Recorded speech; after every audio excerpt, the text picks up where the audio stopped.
All right, man. Yeah, so excited to be doing this with you after a few kind of failed attempts, but you know how it is. Hey, We, we're doing it.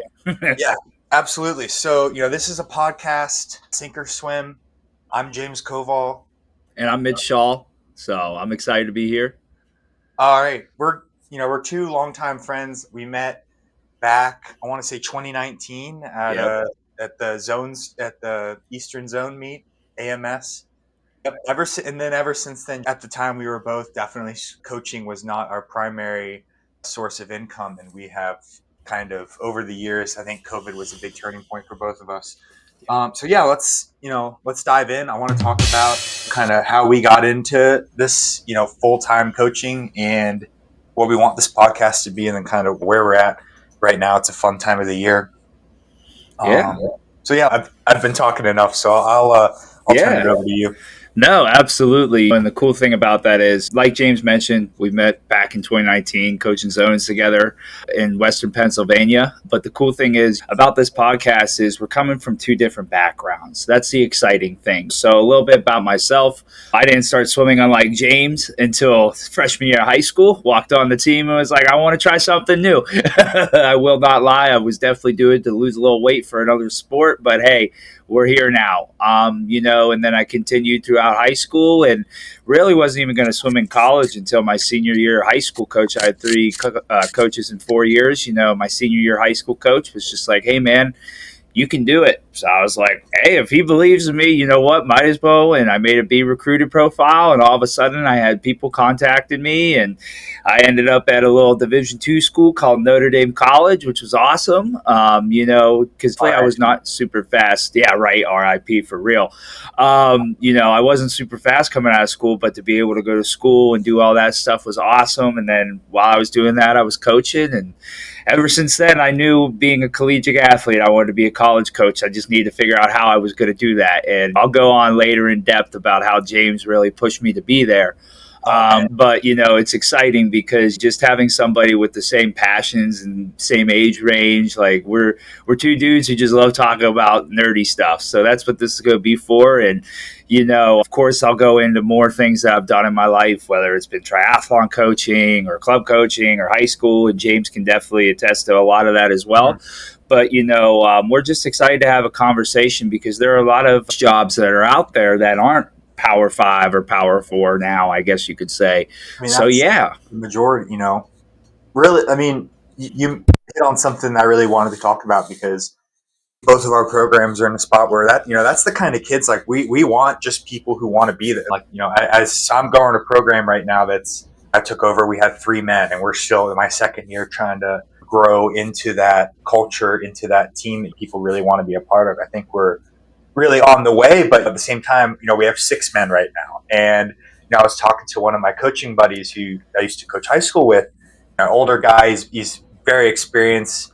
I was like, hey, got any like young guys with upside? And he's like, oh, none of them have, whip heel cuts. So, you don't want them. I'm like, dude, you misunderstand. Like, I'm just looking for a good kid that loves the sport.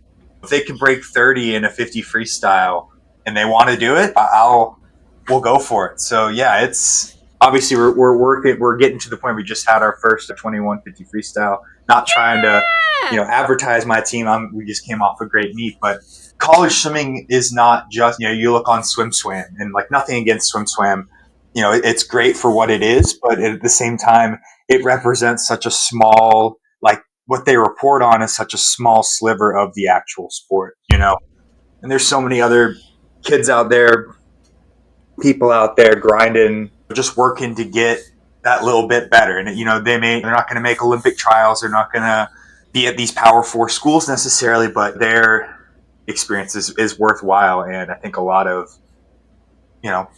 there's some interest there. So like you said, I come from a different background. I got the W hoodie on. I swam, was lucky enough to swim there. Was a miler, came in at a time where I think nobody swam the mile at conference the year before. So kind of came in at a good time. Had some ups and downs in my 4 years. I found coaching midway through college, when I was in a bit of a rut with the sport, and it really brought things full circle. And it was a slow burn for me. I don't think, like you said, once you kind of got it, you're like, this is what I want to do. Um, for me, I was going to be an engineer, and this was going to be my side hustle or my hobby kind of thing. And COVID, I think, which was a big turning point in a lot of people's lives, obviously for better or for worse. But for me, it really made me think about what was important, what I was passionate about. Yeah. And I was young and broke at the time. I was working in a FedEx.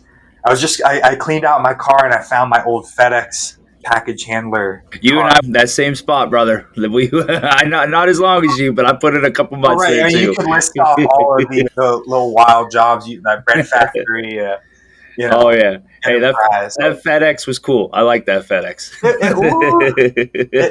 During the COVID holiday season Not was so pretty much. rough. But yeah, a little too much. Yeah. Yeah.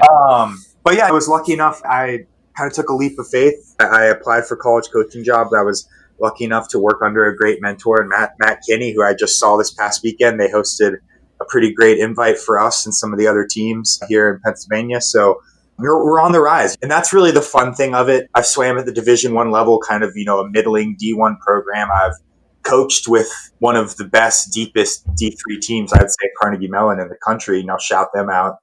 And now here I am, kind of on the other end of D3, really building it up. And I know that you're a couple years ahead in that process. I know when you took over at Manchester, things you would come in after some coaching turnover and Yeah. kids that just needed a leader. So Yeah, it was definitely tough. I could call him my mentor, still my boss to this day. Roger Carnes took over, and it was a challenge. He told me it was going to be a lot of hard work. And that was the exciting thing because, like you're going through now, I mean, man, I walked in there with, oh my gosh, how many swimmers? Total of 11 swimmers and divers.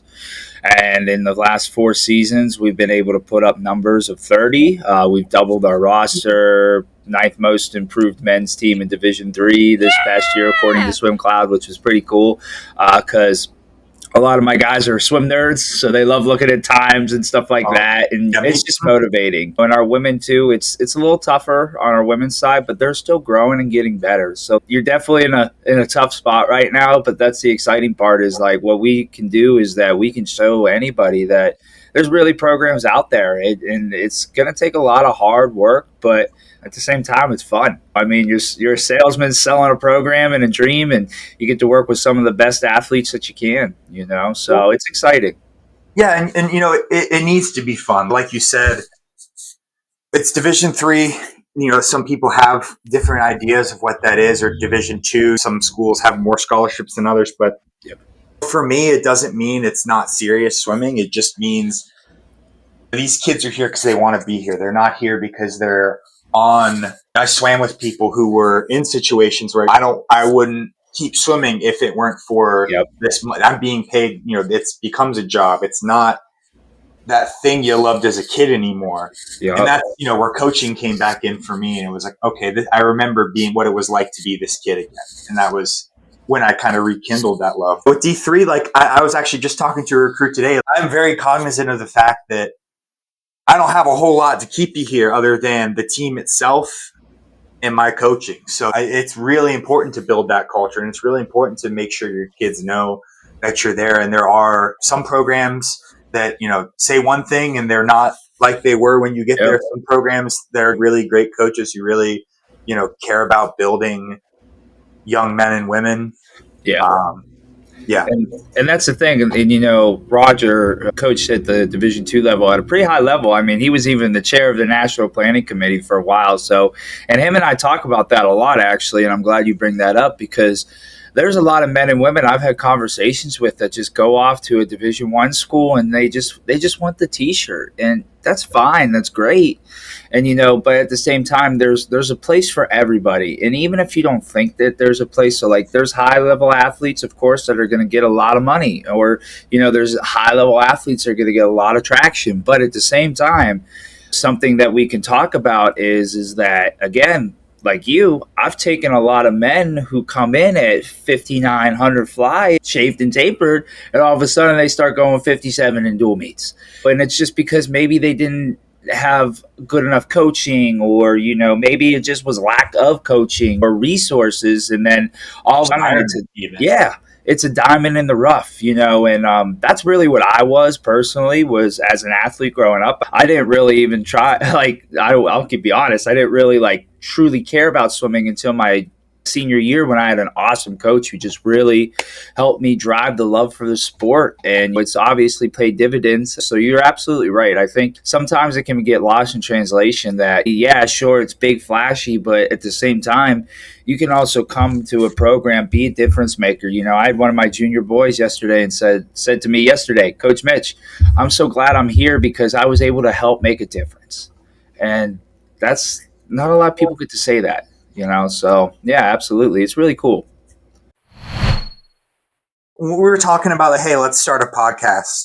What is it? What is it like? What's out there already? What do we want to be like? Obviously, there's the Brett Hawks, there's Swim Swam, and the various other podcasts that they do, and even in D3, there are the kind of swimmer led podcasts that are kind of on the inside. We're a little past our prime, but there is this. I think there is people out there looking for who are interested in coaching, whether it's not a full-time coach or part-time coaching, but just the process and what it takes, building a team, building a culture.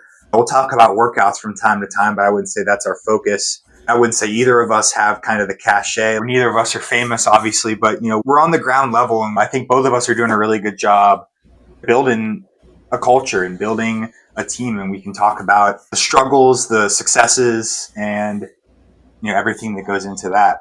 And even just trying to get your footing in the door, like, what does that look like? How did you and I get here? Was it resume? Was it this? Was it that? We want to go into that, because if you're someone like me, it took me ever since I graduated 8 years ago. Yes, I'm 30. I may not look like it, but yes, so ever since then, I was like, how do I get there? And I had job after job after job, as James mentioned before, and even coaching job after coaching job after coaching job, just trying to figure out that way. We really want to create that conversation for people that are like us, that are like you, and that, hey, how am I going to get in here? I'm not swimming at the University of Michigan. Maybe I'm swimming at small Division III school in Indiana. But at the same time, there's going to be an avenue for you to come out and be a great college coach or even a great high school coach. Because the thing is, swimming is getting a lot better. It's getting faster. And it's because coaches are having conversations about the future, and hopefully we're working together, at least at the collegiate level, because him and I go to the college conferences a lot and things like that. We just want to make sure we can start really influencing the next generation, because it's just only going to push and propel our sport even further. You hit it on the head. So we're getting to a point in the season where, for any coach, especially a young coach, and I'm struggling with it myself, it's hitting that taper and it's having that confidence. Like, I've always felt there obviously is a science to training and there's science to tapering and doing it the right way. But at the same time, if you have a group of athletes that are bought in, they're excited, they're in a good mood, even if if things happen, they get sick, things happen here and there. Like, I've seen kids still manage to have a great meet, even if the taper wasn't perfect. And so it's art, it's science. I'm putting you on the spot here, but when you're looking at a taper, I know you're kind of more in the assistant role, but what's your take on it? I actually had to taper I had to do drop taper for midseason meet, and that's where our swim cloud rankings came from, was midseason meet, last spring conference all the way through midseason. So we were pretty successful. Roger, we talk about this. Taper starts on the first day of practice. Okay. At the end of the day, we always like to joke that we're piggy banks, or your athletes are piggy banks, and every practice you're making, you're trying to invest. If you want to invest in that time, you got to save. So every day you got to come in, you got to work hard. It's challenging, and sure, there are going to be days where you don't want to be there, but every day you're going to get a little bit of money into that piggy bank, as coach likes to say. And then from there, really, we try to reinforce that all the hard work that they put in all year that's what's going to save them. Of course, the rule of thumb is always three days or 3 weeks. And I know tons of people have many different philosophies on this, but we really just try to mentally prepare our athletes well. Yeah. with that first day message. I think that really helps them out because some are smart, they'll figure it out. Like yardage starts to kind of go down a little bit. Some athletes will pick up on it, but in all reality, we're really just trying to make sure that our athletes are not only mentally prepared, but physically prepared. And for workout wise, you know, obviously you don't take the bottom out with a full length taper, so it's really kind of just making sure you're gradually coming down, not dropping your distance swimmers too much to where they're like, oh my gosh, I feel great, but then they have no endurance or no nothing in the back end to swim their mile. As you can attest to that, I never swam the mile. It was about 1,600 yards too long for me. But what are you guys doing? I mean, I know this is your second year, man, so like, what's the secret sauce? The money in the bank metaphor, and I use that with my team as well. But there's also going to be stuff that you can't really explain either. This kid who's been out for a month and maybe they're not 100% bought in, but they just are in the right mood and they hit this swim. And you have this other swimmer that's kind of done everything you've asked. And so it is that individual adjustment. And so this week we're starting taper. I know you're doing the earlier week of conferences. Yeah. We're still 2.5 weeks out. So we're starting taper this week for most of our athletes. Our distance swimmers and some of our athletes that came in the spring are going to be waiting another week, have more of a 10-day taper instead of a 16-day. Kind of like you said, there's so many different individuals. There's the kids who want that 3-4 week taper, and they want to start resting, kind of the bigger guys. And you have some of your I have a distance girl who was worried that she was going to go too fast at our meet this past weekend and get any faster when she tapers. I'm like, what? And you wonder where they get that idea, but it's all about just trusting the process. It's not always going to work, and unfortunately, swimming, it's not an exact science, and sometimes kids don't always get what they deserve. But Yeah. You keep doing the right things, and you believe in kind of the plan that's set out there. But yeah, you said it. Don't take the bottom out. I want to keep the engine running on all cylinders. Yeah. You're just reducing volume, keeping intensity high for sure. Exactly. And like you said, I love the way you put it. You're big boys. I got a guy on my team, same thing. He's a pretty muscular guy, walks around like this. So we're like, all right, my friend, no weight room. And I mean, I don't know about your athletes, but my athletes, as soon as I tell them no more gym, they freak out. They're like, what do you mean no more gym? That's at least I'm blessed with that because I've had a lot of swimmers I swam with too that the gym was a little frustrating or they didn't really like it. But at least I know with my athletes, like they're like, Coach Mitch, we're living in the weight room. And that's the exciting thing too, is that at the Division III level, man, it's all about, like you said, buying in. And once they buy in and they see that, it's so exciting because it's like a Christmas Day or a birthday. You know what I mean? They're just giddy. I definitely think our sprint and distance kind of differences are showing because I'm not opposed to the weight room, but I guess my excitement for it doesn't rub off on my team. We're getting there. We're starting to, get the tunes going, stuff like that. Hey, you had more reps and sets than I did. We were big and fat, lift heavy, go fast. You were sitting over there probably pounding out endurance lifts, and that's not fun. The things we did. That's another story for another time, and for another time. So this being our first episode, we really just wanted to kind of get the introduction out there, talk about what our podcast is going to be, what it's not going to be. We're not going to be Brett Hawk. We'll talk about a set here and there. We'll talk about the anecdotes of our lives and kind of how we got here. But at the same time, I don't think this is going to be a podcast where either of us try to pretend like we have all the answers. We'll try to get some people in here. Yep. I've definitely had some friends that have, I heard you, Mitch, you're starting a podcast. What's up with them? Not in a bad way or anything, but there's definitely some people interested in people I want to talk to and kind of pick their brains. Same. So episode 2, maybe this time next week, as we're getting. You'll be gearing up for conference, so we can talk maybe. Yeah. We had our senior days last week. We were going to talk about that, but life had other plans. Or Mitch recording and it not saving. That works too. But hey, that's our first episode, baby. We're doing the thing, and we just appreciate everybody that wants to listen or even getting the voice out there. Because at the end of the day, we're two people that we're in the middle of it, and we just want to share our stories, our experiences, and just help the next people get to where we are and really just help grow our sport. So I'm excited, man. It's going to be fun. Yeah, man. Good luck with everything. I'll talk to you soon. Hey, you too. Take care, man. Peace. Yeah.